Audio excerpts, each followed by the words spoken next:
Wisconsin versus Yoder in 1972. So prior to 1972 in Wisconsin, it was compulsory for all children to attend a traditional public high school. Now, the facts of the matter is that Amish religion is a way that stresses independence and separateness from society. So many Amish communities in Wisconsin decided that since their religious beliefs say that once a child is past the age of 13, they need to take on a vocation such as farming or building, they no longer require the traditional public school system. So they took their children out of school, and this caused a lot of trouble for the Amish.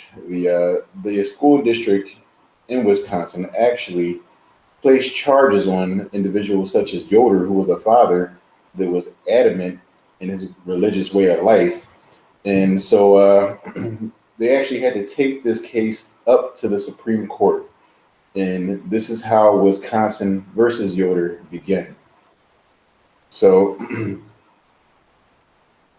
the issue is, does the First Amendment, which is the right to freely exercise your religious beliefs, does it trump a state's compulsory education law? And this is what the Supreme Court had to figure out. Now, what the courts actually decided was, we really respect the Amish. We really look up to the Amish, so much so that they referred to them as Jefferson's Yoders. And they look at the Amish as very upstanding citizens in society, and they never get into trouble. They're peaceful people. And they looked at the mode of life as interdependent and inseparable from the actual Amish individual. So when they came to a decision, they affirmed that Mr. Yoder and the rest of the Amish community actually had precedence when it came to removing their children from school because they were sincere in their religious beliefs. And they weren't doing something just to make a statement or justify a substantial intrusion. And it wasn't just showing off. The Amish really sincerely believed that their way of life, which was over 3 centuries old during this time, at this time, 3 centuries of tradition in this country. And so the judges said, you know what, these 3 centuries of tradition, we can see that they're sincere, they're adamant. And so we're going to affirm our position because we have a lot of respect for these people.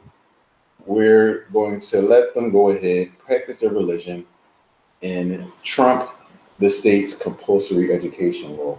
And this set a big precedence in the 1970s because now what they're saying is that since Jefferson's 30 yeomen who formed the backbone of American democracy say that they want to keep their children out of the public school system, this opened the door for other religions to do the same. Now, this concept is what started homeschooling. So now we have a precedence where we have a case law from 1972, and we have one before that as well in the 1960s, where now children are allowed to be taken out of public schooling, and the parents are responsible for their education going forward. And it's actually really amazing that this issue was a yes in the court's opinion at that time, and so much so it was actually even attempted to be overturned in a slight sort of way in the 80s. In the 80s, the Supreme Court and the government actually tried to shift directions and allow the governments to restrict religious freedoms as long as they found a workaround. They said as long as it applied equally across all faiths. So in response to this, what happened was religious organizations and civil liberty groups, they got together and they formed a coalition for free exercise of religion. This group is what actually promoted and started the Federal Religious Freedom Restoration Act. in the 19, I believe it was 1982.